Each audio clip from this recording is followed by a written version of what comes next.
Hello everyone, I am Shubham Singh from BGP1. I am the Richard roll number 2501214. Today I will be discussing an important economic issue facing India, that is rupee depreciation. Over the past decade, the rupee has weakened significantly against the US dollar, moving from around rupees 60 to over $80. This issue is important because it directly affects inflation, trade, and overall economic stability. Rupee depreciation simply means a fall in the value of Indian currency that relative to the US dollar. Historically, the rupee has faced multiple phases of depreciation. For instance, during the 2013 taper tantrum, capital outflows caused a sharp fall in the rupee. Similarly, global shocks like rising oil prices and geopolitical factors and tensions have repeatedly weakened the currency. This shows that rupee depreciation is not just a one-time issue, but a recurring historical structural challenge. The key causes that includes this are the high dependence on crude oil imports that we have on the Gulf countries and then the persistent trade deficit. Which I think we have never been a surplus strengthening of the US dollar globally. Of course, the every we say the petrodollar economy we are in, so everything is traded on US dollar, so it is again strengthening each day by day. Capital outflows by foreign investor and also higher inflation in the country. These factors increase demand for dollars, which leads to depreciation of rupee. The issue is very important because it leads to imported inflation, making fuels and good expensive, increases the current account deficit, and impacts businesses with foreign loans. It do have some benefits. That is, it helps in boosting exports and IT earnings.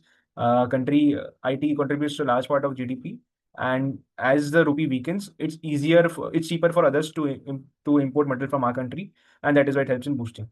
But these positives are getting suppressed against the excessive depreciation and can destabilize the economy, making this a very critical issue worth addressing.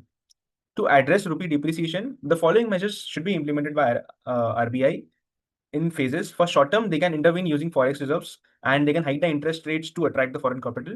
In a medium term range, they could try to boost exports through policy incentives, encourage FDIs, promote domestic production under initiatives like manufacturing growth, PL production linked incentive schemes, or Make in India.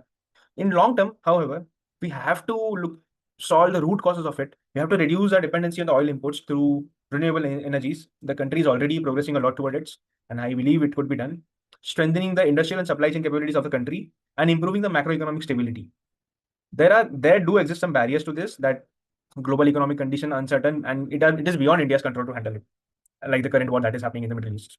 Then there's heavy dependence on imports like oil and essential commodities. There's also policy implementation delays from our bureaucratic ends, and there are here and there are financial crashes or something happening every 5 years. Last one being the COVID. So it all does not depend on India. There are barriers to it. So in conclusion, I would say that rupee depreciation is not just a currency issue, but a reflection of deeper economic fundamentals. Managing it effectively is very crucial for ensuring price stability, sustainable growth, and global competitiveness. Thank you.